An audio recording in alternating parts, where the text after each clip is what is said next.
Czech embassies are not in every country. And if there is a Czech embassy, it doesn't mean that they accept visa applications. So I will touch this topic. Also, every embassy has a different scheduling system for appointments for visas and residence permits. So I will touch that as well. And they all have different approach to the applicants as well. So I will touch that topic too. Let's go into it. Embassy scheduling system specific. So embassies in Europe. So if you are a non-EU citizen, you, in most cases, like 95% of cases, you have to submit your first visa or residence permit application through a Czech embassy. So you cannot do it at the territory of the Czech Republic.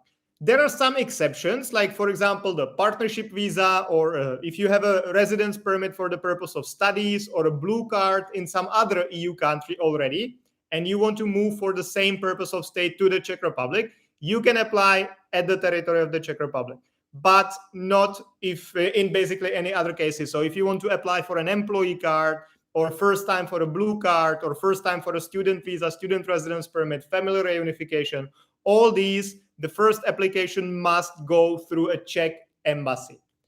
For most people in the world, for most nationalities, you can only apply at the embassy in the country of your origin, or in the country where you hold a long-term or permanent residence permit.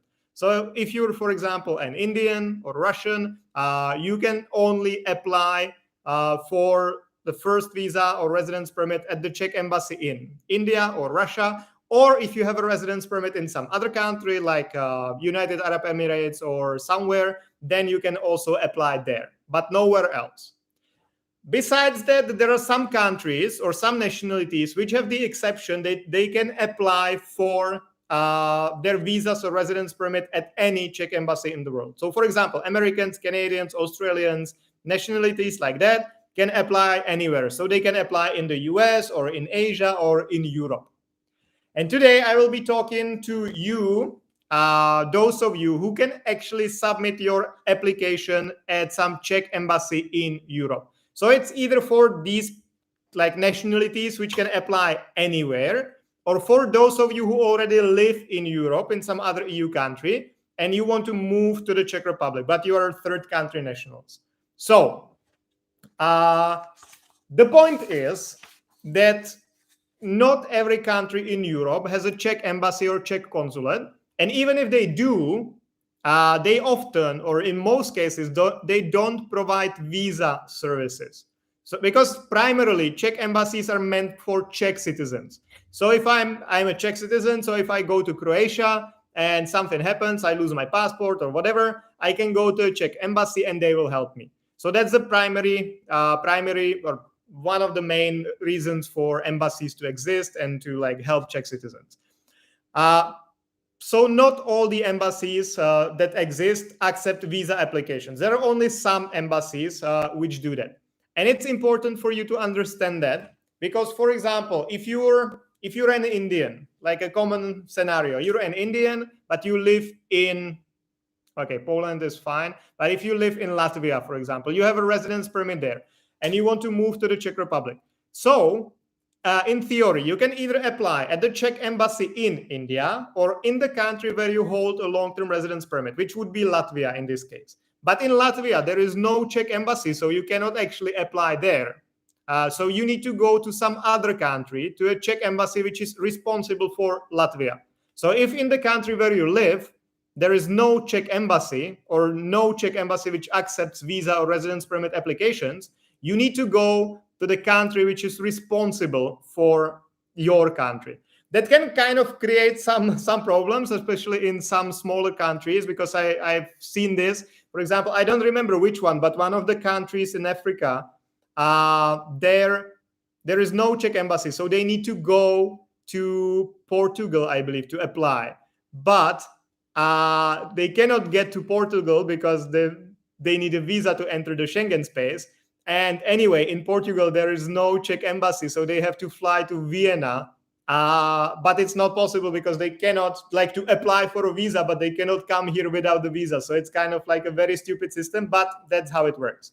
Then this is why it's so important. So now I will go through the list of embassies which are available in the Schengen area, and I will tell you for which countries these embassies are responsible in terms of submitting visa or residence permit applications. I just need to drink a bit. And then again, guys, reminding you, today I will not be doing Q&As here on Facebook or YouTube, but I will immediately, once I finish the live stream, I will go to my TikTok and I share the link, but you can find me there as Jan_Kalina, I believe. So if you have TikTok, go there right now, find me there, and I'll be answering the Q&As, or I'll be doing the Q&As there. Denim, nice to see you. Thank you very much. I'm fine. So let me drink, and then I will tell you which embassies are available to apply for visas in the Schengen area and what countries they are responsible for.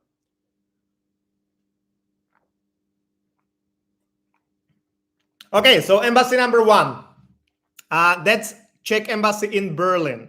And the Czech Embassy in Berlin is responsible for third country nationals who live in Germany and Denmark. So if you're, for example, an Indian citizen and you live in Denmark, you cannot apply for a Czech visa in Denmark. You need to travel to Berlin. This is the system. This is how it works. And it will be the same for all the other embassies. So embassy number two is the Czech Embassy in Bratislava, in Slovakia. And Bratislava is responsible for Slovakia, Cyprus, Greece, and Hungary. So if you live in one of these four countries and you want to move to the Czech Republic, you need to apply for your visa or residence permit through the Czech Embassy in Bratislava. Number three is Czech Embassy in Brussels. The Czech Embassy in Brussels is responsible for Belgium, France, Luxembourg, Monaco, and the Netherlands. So if you live in one of these countries, you have to go submit your application to Brussels. Then Warsaw. Warsaw is responsible for Poland, Estonia, Finland, Iceland, Latvia, Lithuania, Norway, and Sweden. So for so many countries. So if you live in one of these countries, you always have to submit your application in Warsaw if you're a non-EU citizen. And finally, the Czech Embassy in Vienna, that is responsible for also very many countries, smaller ones, but many. Austria, Andorra, Cape Verde, I don't know how to read it in English, sorry.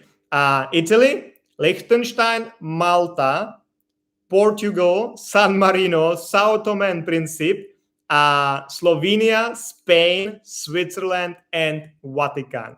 So if you live in one of these countries, you have to go apply for your Czech visa through the Czech Embassy in Vienna. Of course, if you have the exception that you can apply everywhere, like Americans or Canadians, you can apply anywhere, it doesn't matter.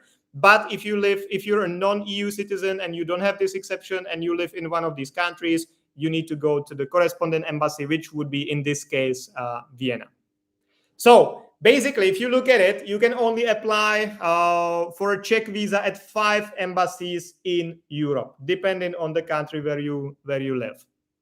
Okay, and I will just now briefly tell you a bit, because each of the embassies have a different scheduling system. So if you want to apply for a visa or residence permit at some Czech embassy, you cannot just go there in opening hours and submit your application.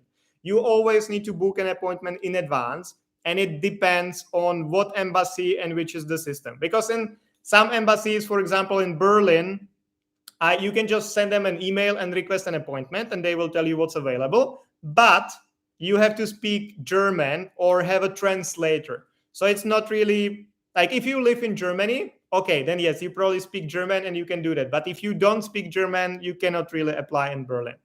Then, for example, Warsaw, you can only book appointments on, I believe it's every last Friday of a month and for the next month. So last Friday of July, they will be accepting applications for August. This is how it works.